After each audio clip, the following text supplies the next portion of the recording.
23 of the 28 banks that were accused of rigging the rand are off the hook. Now, this comes after the Competition Appeal Court of South Africa dismissed the high-profile case, which was initiated by the Competition Commission in 2015. The Commission accused the banks of alleged manipulation of the rand dollar. The case was dismissed against all South African banks that appealed. Investec Bank, however, opted not to appeal. The Competition Commission says it's studying the judgment handed down by the Competition Appeals Court on Monday and will comment obviously at a later date. But to discuss this case, we're now joined by Sifiso Skenjana, economist and managing director of ECG Analytics, and Professor Alex van den Heever, an economist from the Wits School of Governance. Great to have both of you. Thanks so much for your time this morning. Morning. Thank you. So let me begin with you, Sifiso. The latest development in this rand manipulation case has been described as a blow to the Competition Commission. Let's begin. I'll ask both of you this. What are your reactions to this outcome, and essentially, what does it actually mean? Well, morning. Thanks, Leanne. I think, a couple of the things for me that were challenging around this particular case is that first and foremost, it was only looked at as a competition issue. There are a whole lot of other, I think, legal ramifications that ought to be exploited around financial crimes in the context of this. And so the FSCA, FIC, SARS, and the implication also in terms of tax revenues. And so I think this only being looked at as a competition issue, I think for me was the first challenging, issue around this thing. But looking then specifically at then the fact that some of the banks have been technically exonerated, again, does not necessarily say the banks did not partake in, I think, irregular or bad behavior in that context. When you look at around, the issues that were being explored around rand manipulation here, it was specifically around three big issues, which is often called, front running. Another issue is kind of banging the close. And these are technical issues, but ultimately impact also what investors perceive and may actually get from a returns point of view in our economy. And so this is an issue broader than a competition issue. And I think for me, I think it really needs to be explored, I think, in a more complex and more comprehensive way. All right. So very interesting perspectives and real perspectives. So, Prof, from your side, are you in agreement? What is your reaction to this? Well, a large part of the concern with this particular case is whether it is the Competition Commission itself and their technical capability to build a case. And when you're making this kind of allegation, the question is, can you back it up with evidence? And the Competition Appeal Court effectively said, you haven't made your case. You don't have evidence. So this was largely an appeal to prevent the Competition Tribunal from continuing with its own case against these 28 banks. And a framework had been established. It's an evidentiary threshold had been set by the Competition Appeal Court on what should be permitted in evidence to take this case forward. And this was to prove a single overarching conspiracy, which was being alleged by the Competition Commission. Now, they were taking it forward at the Competition Tribunal level without having passed that threshold, and that's why it was taken on appeal. And on appeal, essentially the Competition Appeal Court threw out the case against the sort of 23 of the banks. So this is part of the problem, is that they took on this case assuming they had a case and were unable to pass an appropriate threshold. So this is part of the problem. Whether or not there is systematic manipulation of the rand has not been shown by the Competition Commission. And if there was such systematic manipulation of the rand, they should be able to investigate and prove it, but they haven't. So it's unclear really what they thought they were doing, taking forward this case. However, the appeal court has said that the case can proceed against 4 banks, and they're all foreign banks, not South African banks, and Investec was not part of the appeal, so that it will proceed against them as well. So that still means that against those 5, evidence will have to be shown that they were involved in currency manipulation. Yeah. Let me come back to you, Sifiso, because it's quite interesting to hear you're a little bit more optimistic that there actually is a case here, and Prof is sounding like, I'm not sure, we're not seeing the evidence, this could just be a conspiracy, or whatever the case may be. I want to come back to you, Sifiso, and just ask you, I mean, if we go back to this case that was initiated in 2015, what did the Competition Commission base all of this on? What did they base the claims on, this rand manipulation for all of these banks?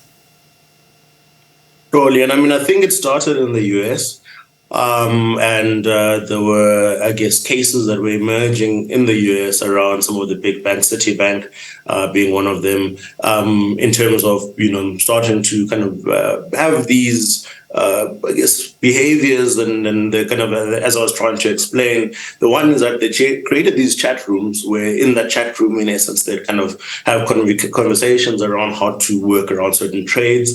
And these were illegal trade rooms in essence. In essence, it's insider trading.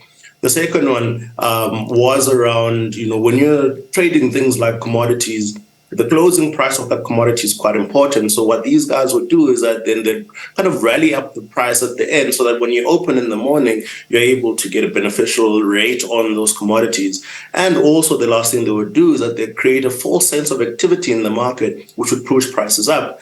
And so this was kind of the actual activity then that was being kind of investigated in the US, and then it went to the UK and went to South Africa.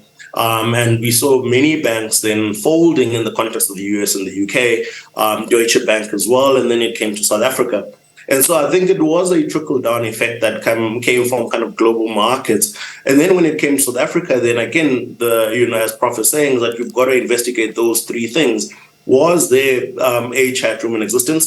There was, and now it's a question of who was in that chat room. Was there a synthetic sense of trading that was created? There was, and now it's a question about who was there. But I think also some of the thresholds that are quite important to think about. Competition Commission is thinking about that is, one, was there an actual act of rigging? Two, do you have capacity to rig? Three, did the rigging have an impact on the market? And two, and four, can that be attributed to you specifically? And I think those thresholds then really created a complex case for the Competition Commission to put together. And this is why I'm saying this is a broader than a Competition Commission case per se. It is, financial crimes issues. And when we're looking at all of the issues that we're struggling with, illicit financial flows and all of the FATF issues around grey listing, this doesn't really build a good story, I think, for our financial markets as we're looking at it right now.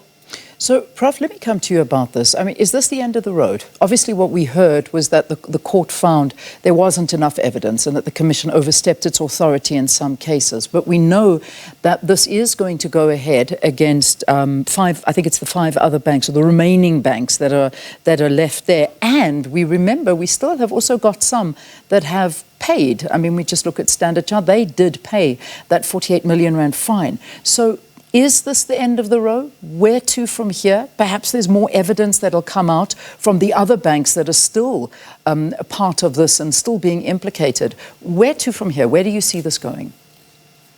Yeah, so I see a couple of issues. The one is that there clearly was manipulation, and certain of the banks have admitted that, and there's an admission of guilt in the case of Standard Chartered, which is not Standard Bank.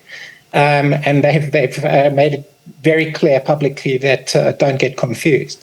The concern that I'd have is that this was made a political issue in which banks were attacked as actually being as forming part of a systematic attack on South Africa.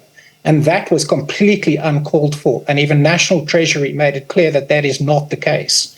Now, that is distinct from the issue of whether or not there is illegal manipulation going on. And my problem is that the Competition Commission doesn't appear to have the capability to build a case against this type of misconduct. And that to me is a concern, because there might be some of these banks that have been part of this, but our regulatory authorities have failed to make a case. Now, American authorities can make a case, appear to have the capability to do so, and we ride off their backs, but we are not able to. And this means that manipulation and financial irregularities can continue because our array of financial services institutions cannot actually address this issue in a competent manner and in a manner that addresses any improper and problematic systematic behavior that could put South Africa at risk. But the fact that we had this political huff and puff, instead of getting on with the work of actually regulating, is a concern to me, because people hadn't done their work. And we need regulatory authorities who can do this work. And the question now is, are they able to? Are they able to do it when in cases where people haven't basically been fingered by US authorities? Yeah. And this to me is a concern. Yeah. Just very quickly, Sifiso, what happened to the evidence that the banks that admitted to guilt were supposed to provide? I mean, where is that? They admitted guilt and they said they would provide this evidence to the Competition Commission. What has ever happened there? I think that's the part where it will then follow on into the Competition Tribunal for building up the additional cases for the other banks. And I guess it will fall as part of additional evidence as well. Okay. As far as I'm concerned, I think that's where the kind of that evidence is currently sitting. Yeah. And so it would be privileged, I think, while that case is still underway. In 30 seconds, I've got to wrap very quickly. What do you think is the next step for the Competition Commission? I mean, where do you think they'll take this? And especially for those banks that have been let off the hook? Sure. I think certainly I think they're going to continue trying to pursue the remaining banks. Okay. They're going to try, of course, to build a narrative, as Prof was saying, around that they are competent and this is a win for them. But I think it leaves much to decide in terms of the quality of the capacity. Very much agreed with Prof. All right. So this is going nowhere. We've still got lots to get through. Sifiso Skenjana, he is an economist and managing director at ESG Analytics. And Prof. Alex van der Heever, of course, he's from Wits School of Governance, also an economist, giving their perspective on that ruling, the Competition Commission ruling. All right.